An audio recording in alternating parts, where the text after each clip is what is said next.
Hey there, fellow rock lovers. Let's start a new series. Let's call this one, How Well Will It Shine?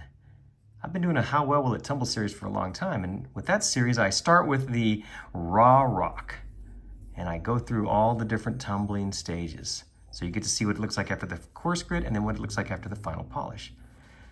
For this series, let's take this rock, which has already been coarse grit tumbled. I've had this in the coarse grit on and off for several months. It's a Central Texas agate. Should take a great shine. Nice big piece here.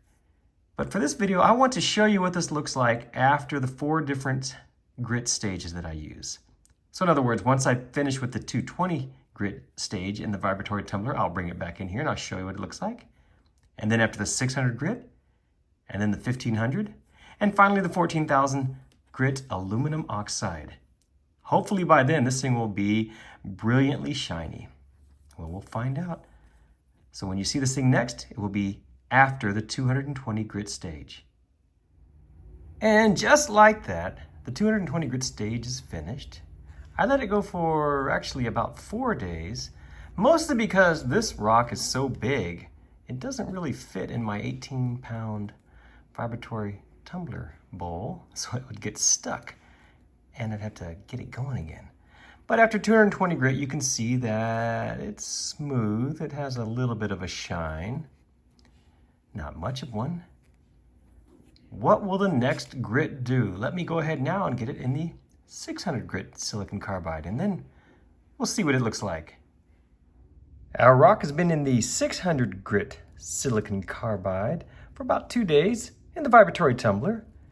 This is how it looks. A little bit of a shine coming through.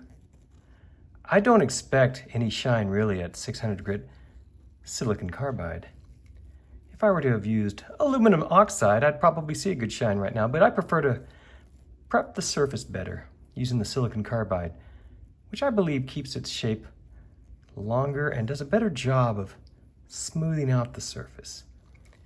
Our next grit will be 1500 silicon carbide. Let me get it going in that for 2 days, and then I'll show you what it looks like. It's been a couple of days, and now I'm finished with the 1500 grit silicon carbide, and as you can see, it does have a shine.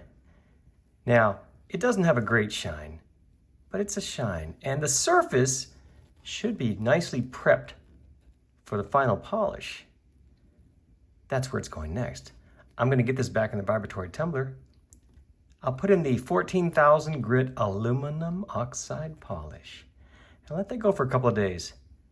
Once it's finished, we'll be done and hopefully we'll have a shiny rock.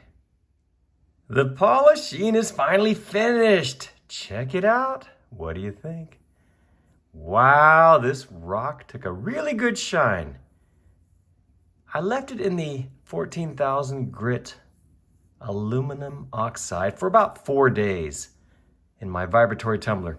Mostly because this thing is so big, it didn't have the normal action that I like to see. So I thought I would give it some more time just to make sure that all of the little nooks and crannies were covered.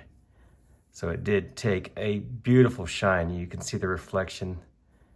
Very nice. And now the details are really starting to pop.